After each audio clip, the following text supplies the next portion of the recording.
معلوم ہونا چاہیے کہ عورت کے ساتھ حسن خلق صرف یہ نہیں کہ مرد اس کو تکلیف نہ دے یعنی اسے ہرٹ نہ کرے، بلکہ اصل حسن خلق کیا ہے؟ اس کی تکالیف کو برداشت کرے. یہ اعلیٰ درجے کا اخلاق. تکلیف دینا تو درکنار، اگر تکلیف پہنچے تو اس کو بھی برداشت کرے، اس کے غصے اور جوش پر حوصلے سے کام لے، کیونکہ عورت جلدی غصے میں آتی اور اس کا کلام، گفتگو اور بہت سی چیزیں جو ہیں وہ جوش پر مبنی ہوتی ہیں، ہوش سے زیادہ. تو ان سب کو برداشت کرنے کے لیے پھر ایک بڑا دل چاہیے ہوتا ہے، اور رسول اللہ صلی اللہ علیہ وسلم کی پیروی کرے. صحیحین میں حضرت عمر رضی اللہ تعالیٰ عنہ کی حدیث ہے کہ نبی صلی اللہ علیہ وسلم کی بیویاں آپ سے سوال و جواب کرتی، یعنی انہیں بولنے کی، بات کرنے کی اجازت تھی، کوشچن کرنے کی اجازت تھی، حالانکہ آپ اللہ کے رسول تھے اور آپ جو کچھ پیش کر رہے تھے وہ اپنی طرف سے نہیں تھا، اللہ کی طرف سے تھا. وما ينطق عن الهوى ان هو الا وحي يوحى. لیکن اس کے باوجود آپ کے ازواج مطہرات آپ سے ہر طرح کے سوال کر لیا کرتی، بعض دین کے احکامات کے بارے میں بھی آپ سے حکمت یا وجہ معلوم کرتی، اور کوئی ان میں سے سارا دن آپ سے نہ بولتی، ناراض ہو جاتی. اور یہ حدیث مشہور ہے. تو اس سے کیا پتہ چلتا ہے کہ یہ عورت کے مزاج میں ہے، ناراض ہو جانا، خفا رہنا، اور مرد کو چاہیے کہ اس معاملے میں وہ حوصلے سے کام لے اور اس چیز کو برداشت کرے. چوتھی یہ کہ اس سے ہنسی مذاق کرے. نبی صلی اللہ علیہ وسلم اپنی بیویوں سے ہنسی مذاق کرتے تھے. آپ صلی اللہ علیہ وسلم نے جابر رضی اللہ تعالیٰ عنہ سے فرمایا، تو نے کنواری سے کیوں نہ نکاح کیا کہ تو اس سے کھیلتا اور وہ تجھ سے کھیلتی، یعنی باہم دونوں کے درمیان بے تکلفی ہونی چاہیے. البتہ ان باتوں کی ایک حد ہونی چاہیے. عورت سے اتنا نہ کھلے کہ مرد کی حیبت ہی جاتی رہے. اس میں اعتدال کو ملحوظ رکھے، کیونکہ بہرحال اللہ نے مرد کو قوام بنایا، گھر کا ذمہ دار بنایا، اور اس کا اپنا ایک مقام ہے. فرینکنس اور فری ہونے کا مطلب یہ نہیں کہ انسان دوسرے کے مقام مرتبے سے اس کو پامال کر کے روند کے آگے بڑھ جائے کہ میں تو یعنی اسے ناجائز فائدہ نہ اٹھائے. حضرت عمر رضی اللہ تعالیٰ عنہ کے متعلق مروی ہے کہ آپ اپنے کسی عامل پر ناراض ہوئے تو آپ کی بیوی نے کہا، امیر المومنین آپ اس پر کیوں ناراض ہوتے ہیں؟ فرمایا، اللہ کی دشمن، تیرا اس معاملے سے کیا تعلق؟ تو ایک گڑیا کی طرح ہے، کچھ دیر سے کھیل لیا جاتا ہے پھر تجھے چھوڑ دیا جاتا ہے. اب ہو سکتا ہے کہ آپ میں سے بہت سے لوگوں کو یہ حضرت عمر کا قول پسند نہ آئے. پہلی بات تو یہ کہ اس کی کوئی تاریخی حیثیت مجھے نہیں معلوم ہوئی کہ کہاں یہ کوٹ کیا گیا. بہرحال اگر یہ درست بھی ہو تو حضرت عمر کے مزاج کا سب کو معلوم ہے کہ وہ کسی کے ساتھ بھی رعایت نہیں کیا کرتے تھے.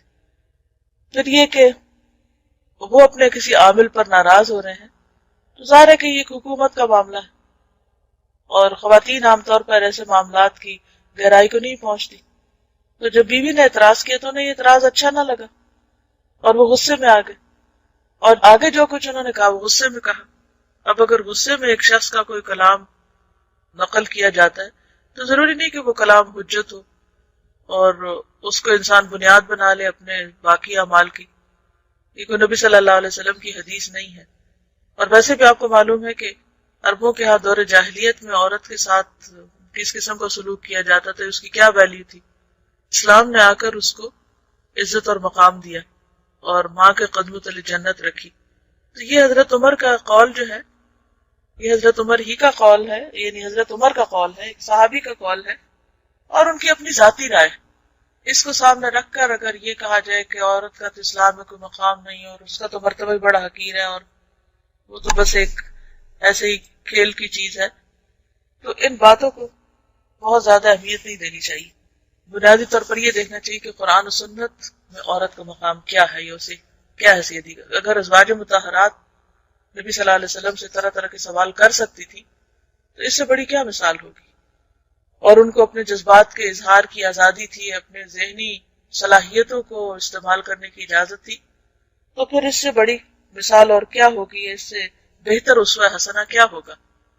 قرآن میں یہ تو نہیں کہا گیا کہ فلاں آپ کے لیے اسوہ حسنہ، یہ کہا گیا کہ اللہ کے رسول صلی اللہ علیہ وسلم آپ کے لیے اسوہ حسنہ ہے.